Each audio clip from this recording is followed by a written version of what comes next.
موشگیر یوگا گربه. وای، یه گربه یوگا کار. فکر میکنید موشها ازش میترسن؟ اصلاً. موشگیر گربه داستان ما تصمیم گرفت بره سراغ شکار موش. فکر میکرد یه روز عادیه، ولی وقتی رسید به آشپزخونه چی دید؟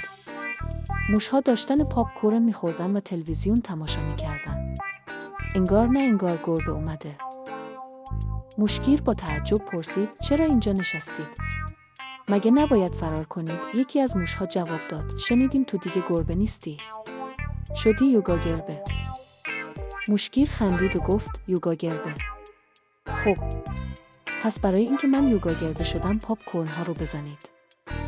موشگیر پرید و شروع کرد به بازی با پاپ کورن ها. موشها هم از خنده روده بر شدن. کی فکرشو میکرد یه گربه یوگا کار اینقدر باحال باشه؟ حالا شما بگید به نظرتون موشگیر بالاخره موش شکار میکنه یا نه؟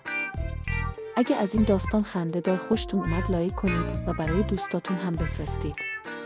و حتما کانال ما رو سابسکرایب کنید تا داستان‌های باحال‌تری ببینید.